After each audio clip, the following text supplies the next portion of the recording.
ಜನ ನಮ್ಮ ವರ್ತನೆನ ತುಂಬ ಚೆನ್ನಾಗಿ ಜ್ಞಾಪಕ ಇಟ್ಟಿರ್ತಾರೆ. ಇವನು ಮಾಡಿದ್ದು ಕೆಟ್ಟ ವರ್ತನೆ ನನ್ನ ಜೊತೆ ಅಂತ ಅಲ್ಲಿ ಹೇಳ್ಕೊತಾನೂ ಇರ್ತಾರೆ. ಹೌದು ಸ್ವಾಮಿ, ನಾನು ಕೆಟ್ಟದಾಗಿ ವರ್ತಿಸ್ದೆ.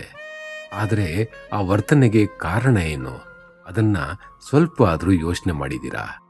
ನಾನ್ಯಾಕೆ ನಿಮ್ಮ ಮೇಲೆ ಸಿಡಿಮಿಡಿಗೊಂಡಿದ್ದು? ಕಾರಣ ಏನು? ಇದನ್ನ ಸ್ವಲ್ಪ ಆದರೂ ಆಲೋಚನೆ ಮಾಡಿರ್ತಾರ ಅವರು? ಇಲ್ವೇ? ಅವರಿಗೆ ಕಾಣೋದು ನಾವು ಮಾಡಿರೋ ಕೆಟ್ಟ ವರ್ತನೆ ಅಷ್ಟೇ.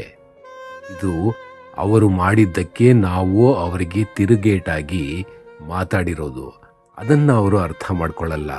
ಅವರು ಸರಿನೇ, ನಾವೇ ತಪ್ಪು ಅಂತ ವಾದ ಪ್ರತಿವಾದಗಳನ್ನ ಮಾಡ್ತಾ ಹೋಗ್ತಾರೆ. ಸರಿ ಸ್ವಾಮಿ, ಆಗಿದ್ದಾಯ್ತು, ನೀವು ನಾವು ಸರಿ ಹೋಗೋಣ ಅಂತ ಮಾತಿಗೆ ಕೂತ್ರೆ ಒಂದಿಷ್ಟು ಸರಣಿಯಾಗಿ ಹೇಳ್ತಾ ಹೋಗ್ತಾರೆ. ನೀನು ಆವತ್ತು ಅದನ್ನು ಮಾಡಿದ್ದೆ, ಇವತ್ತು ಇದನ್ನು ಮಾಡ್ತೀಯಾ, ನಾಳೆ ಇನ್ನೇನೋ ಮಾಡ್ತೀಯಾ ಅಂತ ಒಂದು ಸರಣಿ ಅಪವಾದಗಳನ್ನು ನಮ್ಮ ಮೇಲೆ ಹೇರ್ತಾನೆ ಹೋಗ್ತಾರೆ.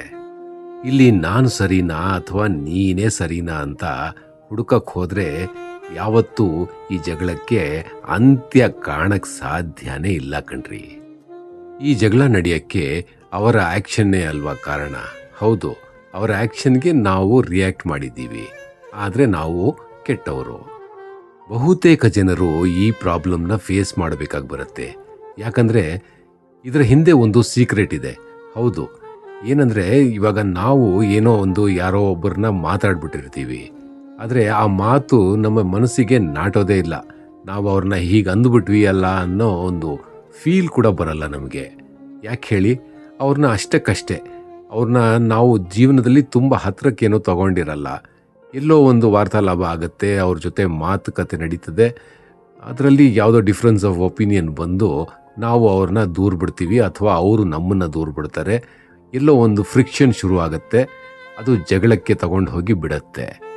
ಇದೇ ನಮ್ಮ ಮನಸ್ಸಿಗೆ ತುಂಬ ಹತ್ರ ಇರ್ತಾರಲ್ಲ, ಅವ್ರಿಗೆ ಚೂರಾದರೂ ನಾವು ಮನಸ್ಸಿಗೆ ನೋವು ಮಾಡಿಬಿಟ್ರೆ ಅದು ನಮ್ಮನ್ನ ಮನಸ್ಸಿನೊಳಗೆ ಹಾಕೊಂಡು ಕೊರಿಯತ್ತೆ ಅಲ್ವಾ?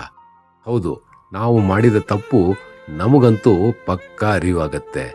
ಹೇಳ್ದೇ ಇರಬಹುದು, ಆದರೆ ನಮ್ಮ ಮನಸ್ಸಿಗೆ ಗೊತ್ತಲ್ವಾ ನಾವು ಅವ್ರನ್ನ ನೋಯಿಸಿದೀವಿ ಅಂತ. ಅದು ಬರೀ ನಾವು ಯಾರನ್ನ ಇಷ್ಟಪಡ್ತೀವೋ, ನಾವು ಮಾನಸಿಕವಾಗಿ ಅವ್ರ ಜೊತೆ ಹೊಂದ್ಕೊಂಡು ಹೋಗಿರ್ತೀವೋ, ಅವರನ್ನ ದೂರದಾಗ, ಅವ್ರ ಜೊತೆ ಜಗಳ ಆಡಿದಾಗ ಇದು ನಮ್ಮ ಜೊತೆ ನಡೆಯೋ ಸಹಜ ಒಂಥರ ಪ್ರಕ್ರಿಯೆ. ಆದರೆ ಇದೇ ಬೇರೆಯವರಾದರೆ ಇದನ್ನು ನಾವು ನೋಡಲ್ಲ. ಅವ್ರಿಗೂ ನಮಗೂ ಏನು ಸಂಬಂಧ? ಅವ್ರಿಗೆ ನಾವು ಯಾಕೆ ತಲೆ ಬಾಗಬೇಕು ಅಂತ ಜೋರಾಗಿ ಜಗಳ ಮಾಡಿಬಿಡ್ತೀವಿ. ನೋಡಿ ದೇವರು, ಜಗಳಗಳು ಆಗೋದು ಸಹಜನೇ. ಮನುಷ್ಯ ಅಂದಮೇಲೆ ಕೋಪ ಬರುತ್ತೆ, ಸಿಡುಕ್ತಾರೆ, ಮಾತಾಡ್ಬಿಡ್ತೀವಿ. ಆದರೆ ಇದನ್ನ ಸರಿದೂಗಿಸ್ಕೊಂಡು ಹೋಗೋದಿದೆಯಲ್ಲ, ಅದು ನಮ್ಮ ಮನಸ್ಸಿಗೆ ಬಿಟ್ಟಿದ್ದು. ನಾವು ಮನಸಾರೆ ಯೋಚನೆ ಮಾಡಿ, ಹೌದು ಈ ವ್ಯಕ್ತಿ ನಮಗೆ ಬೇಕು ಅಂತ ಅನಿಸಿದ್ರೆ ಎಲ್ಲದರಲ್ಲೂ ಕಾಂಪ್ರಮೈಸ್ ಇರುತ್ತೆ. ಇಲ್ಲ ಅಂದರೆ ಯಾವುದೇ ಕಾರಣಕ್ಕೂ ನಾವು ಇವ್ರಿಗಾಗಿ ತಗ್ಗಿ ಬಗ್ಗಿ ನಡೆಯೋ ಸೀನೇ ಇಲ್ಲ ಅಂತ ಹೇಳಿ ದೂರ ಆಗ್ಬಿಡ್ತೀವಿ. ಮನುಷ್ಯರ ಪ್ರವೃತ್ತಿ ಹೇಗೆ ಗೊತ್ತಾ?